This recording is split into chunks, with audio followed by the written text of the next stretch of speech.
కదల్లేకపోతున్నావు కదూ? నీలో పట్టుదలుండాలరా. సిగ్గు లేకుండా ఏడుస్తున్నావురా?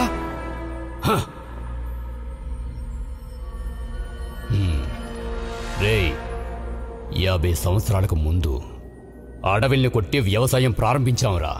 మనోబలంతో అన్నిటినీ ఎదుర్కొని నిలబడ్డాం, అధిగమించి నిలబడ్డాం. దాదాపు 150 అరటి చెట్లను కూల్చేసిన ఒక మదగజాన్ని ఒంటరిగా వెళ్ళి దానిని అడ్డుకుని ఆపినవాడురా మీ నాన్న. ఇంకో విషయం, 4.5 అడుగుల కొమ్ముడి కింద ఇరుక్కుని కూడా నేను భయపడి ఏడవలేదు. నీలా కూర్చుని కన్నీళ్ళు పెట్టుకోలేదురా.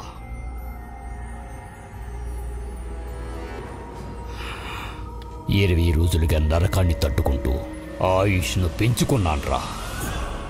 21వ రోజు ఇదిగో ఈ వేలి సాయంతోనే కార్ట్రిడ్జ్ని లాగాన్రా. ఈ ఒంటి కన్నుతోనే నేను శత్రువుకి గురి పెట్టాను. బుల్లెట్ దిగిన బాధలో ఉన్నాను. అయినా నన్ను చంపడానికి నేరుగా దూసుకొస్తున్నప్పటికీ నేనున్న చోటు నుంచి కనీసం 1 ఇంచు కూడా కదలలేదురా. నా కంటి పక్కనే ఏనుగు కొమ్ము ఈ కాడి కిందకొచ్చి పోరాడిన తరువాతే అది కన్ను మూసిందిరా.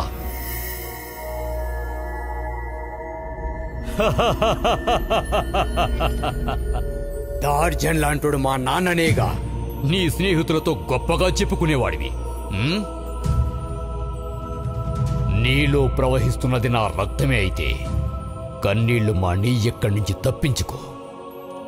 పోరా.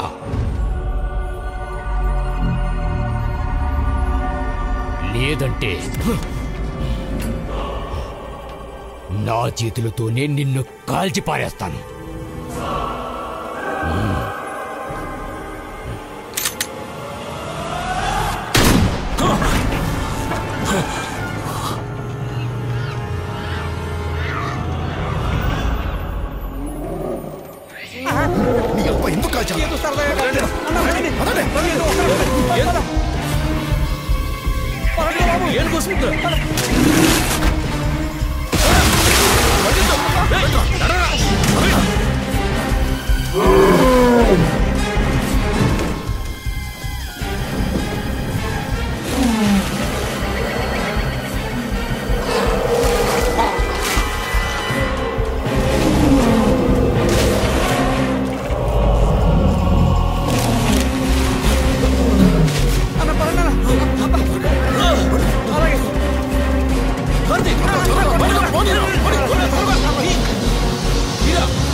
నాకు పిల్లలు పుట్టబోతున్నారు. ఇప్పుడు నేను చనిపోబోతున్నాను. ఇదంతా ఒక ట్రాజెడీలా ఉంది.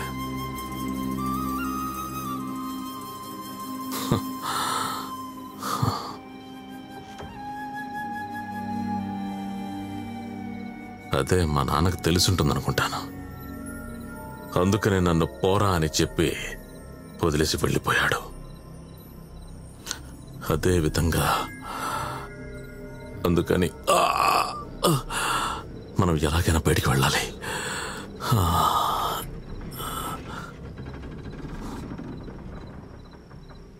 రే వీరప్ప, రే, నువ్వు టామ్ హ్యాంక్స్ నటించిన కాస్టవే సినిమా చూసావా? ఇంకో సినిమా మైండ్.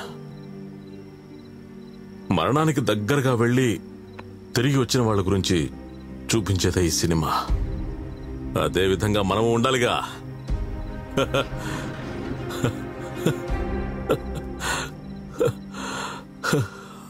కానీ అవన్నీ సినిమాలు,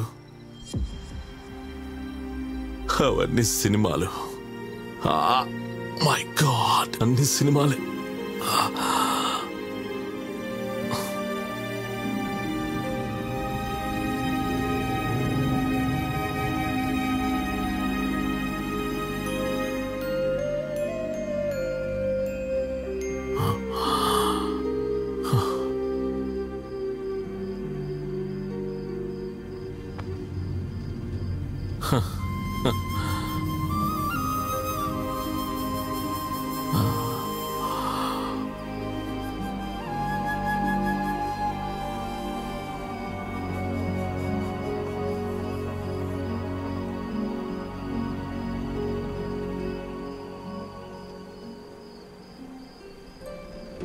ఇదిగో, చర్చిలో ఫాదర్ చెప్పింది విన్నావుగా? నువ్వు నా గ్రేట్ గ్రేట్ యాన్సిస్టరా. కొన్ని రోజుల తర్వాత నేను కూడా నీలాగే అవుతానంట.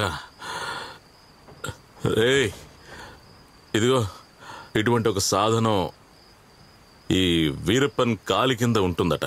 అది తీసివరా, కొంచెం తీసివరా ప్లీజ్.